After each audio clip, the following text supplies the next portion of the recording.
ಕಾಂಗ್ರೆಸ್ನಿಂದ ಸ್ಪರ್ಧೆ ಮಾಡೋಕೆ ಸಿದ್ಧತೆ ಮಾಡಿದ್ರ ದರ್ಶನ್. ಚನ್ನಪಟ್ಟಣದಿಂದ ದರ್ಶನ್ ಕಣಕ್ಕಿಳಿಸೋಕೆ ಡಿಕೆ ಬ್ರದರ್ಸ್ ತಂತ್ರವನ್ನ ಮಾಡಿದ್ರು ಅಂತ ಹೇಳಿ ಸ್ಫೋಟಕ ಹೇಳಿಕೆಯನ್ನ ಕೊಟ್ಟಿದ್ದಾರೆ ಮಾಜಿ ಸಚಿವ ಸಿಪಿ ಯೋಗೇಶ್ವರ್.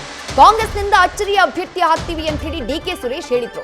ಆ ಅಚ್ಚರಿಯ ಅಭ್ಯರ್ಥಿ ಇದೀಗ ಜೈಲ್ ಪಾಲಾಗಿದ್ದಾರೆ ಅಂತ ಹೇಳಿ ಸಿಪಿ ಯೋಗೇಶ್ವರ್ ಹೇಳಿಕೆಯನ್ನ ಕೊಟ್ಟಿದ್ದಾರೆ. ಚಿತ್ರನಟರೊಬ್ರು ಕಾಂಗ್ರೆಸ್ ಪರವಾಗಿ ಹೆಚ್ಚು ಪ್ರಚಾರ ಮಾಡಿದ್ರು. ಅವರನ್ನ ಕಾಂಗ್ರೆಸ್ನಿಂದ ನಿಲ್ಸೋಕೆ ಡಿಕೆ ಬ್ರದರ್ಸ್ ಪ್ಲಾನ್ ಮಾಡಿದ್ರು.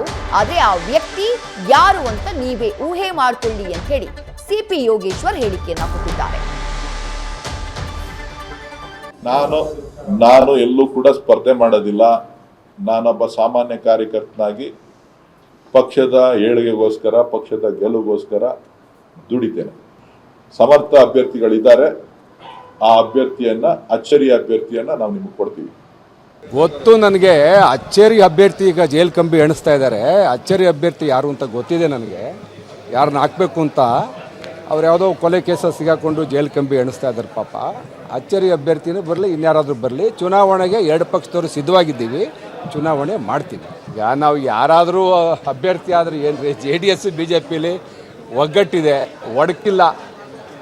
ಇನ್ನೂ ನೀವು ಅದನ್ನು ಭಾಳ ಎಳಿಕ್ಕೆ ಹೋಗಬೇಡಿ. ನಮ್ಮಲ್ಲಿ ಆ ಥರ ಏನು ನನಗೇನು ಯಾವುದೂ ಸುದ್ದಿ ಬಂದಿಲ್ಲಪ್ಪ. ನಿಮ್ಗೆ ಯಾವ ಮೂಲದಿಂದ ಸುದ್ದಿ ಬಂತೋ ಗೊತ್ತಿಲ್ಲ, ನನಗೆ ಯಾವುದೂ ಸುದ್ದಿ ಬಂದಿಲ್ಲ. ನೋಡೋಣ, ಇನ್ನೂ ಟೈಮ್ ಇದೆಯಲ್ಲ. ಯಾಕೆ ನಮ್ಮನ್ನು ಇಷ್ಟೊಂದು ಸಿಗ್ತೀರಿ? ಇನ್ನೂ ಕಾಯಿ ಹಣ್ಣಾಗಲಿಲ್ಲ, ಕಾಲಾವಕಾಶ ಕೊಡಿ. ಈಗ ಮಾನ್ಯ ಮಾಜಿ ಸಂಸದರು ಅಚ್ಚರಿ ಅಭ್ಯರ್ಥಿ ಅಂತ ಹೇಳ್ತಾ ಇದ್ರಲ್ಲ, ಅವರು ಈಗ ಒಬ್ಬರು ಈಗ ಮರ್ಡರ್ ಕೇಸ ಸಿಗಾಕೊಂಡಿದ್ದಾರೆ. ಅವರೇ ಅಚ್ಚರಿ ಅಭ್ಯರ್ಥಿ ಮಾಡಬೇಕು ಅಂತ ಅವ್ರು ಇದ್ದರು. ಹಾಗಾಗಿ ಅದು ಆಗಲ್ಲ. ಈಗ ಬಹುಶಃ ಇನ್ನೊಬ್ರು ಯಾರಾದ್ರು ಹೊಸ ಅಚ್ಚರಿ ಅಭ್ಯರ್ಥಿ ಅವ್ರು ಹುಡುಕ್ಬೋದು, ನೋಡೋಣ.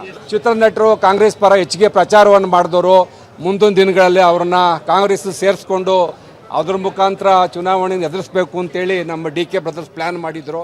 ಅವರು ಯಾರು ಅಂತ ಇದು ಊಹೆಗೆ ಊಹೆ ಮಾಡ್ಕೊಳ್ಳಿ. ಸಿಪಿ ಯೋಗೇಶ್ವರ್ ಅವರ ಈ ಹೇಳಿಕೆ ಸಾಕಷ್ಟು ಅಚ್ಚರಿಗೆ ಕಾರಣವಾಗಿದೆ. ಹೌದಾ, ಇಂಥದ್ದೊಂದು ಬೆಳವಣಿಗೆ ನಡೆದಿತ್ತಾ ಅನ್ನುವಂಥ ಪ್ರಶ್ನೆಯನ್ನ ಮೂಡಿಸಿದೆ. ಯಾಕಂದ್ರೆ ಮಾಜಿ ಸಂಸದ DK ಸುರೇಶ್ ಒಂದು ಹೇಳಿಕೆಯನ್ನ ಕೊಟ್ಟಿರ್ತಾರೆ. ಚನ್ನಪಟ್ಟಣದಲ್ಲಿ ನಾವು ಅಚ್ಚರಿಯ ಅಭ್ಯರ್ಥಿಯನ್ನ ಹಾಕ್ತೀವಿ ಅಂತ ಹೇಳಿರ್ತಾರೆ. ಅದು ಯಾರು ಅಭ್ಯರ್ಥಿ ಆಗ್ತಾರೆ ಅನ್ನೋ ಬಗ್ಗೆ ಅವರು ಸುಳಿವನ್ನ ಬಿಟ್ಟುಕೊಟ್ಟಿರೋದಿಲ್ಲ. ಆ ವಿಚಾರವಾಗಿ ಇವತ್ತು ಮಾಜಿ ಸಚಿವ ಸಿಪಿ ಯೋಗೇಶ್ವರ್ ರಿಯಾಕ್ಟ್ ಮಾಡುವಂತಹ ಸಂದರ್ಭದಲ್ಲಿ ಕಾಂಗ್ರೆಸ್ನವರು, ಅದರಲ್ಲೂ DK ಬ್ರದರ್ಸ್ ಅಚ್ಚರಿಯ ಅಭ್ಯರ್ಥಿ ಹಾಕ್ತೀವಿ ಅಂತ ಹೇಳಿದ್ರು. ಅವರು ಯಾರನ್ನ ಅಭ್ಯರ್ಥಿ ಮಾಡಬೇಕು ಅಂದ್ಕೊಂಡಿದ್ದಾರೋ ಅವರು ಕೊಲೆ ಕೇಸ್ನಲ್ಲಿ ಸದ್ಯ ಜೈಲ್ ಸೇರಿದ್ದಾರೆ.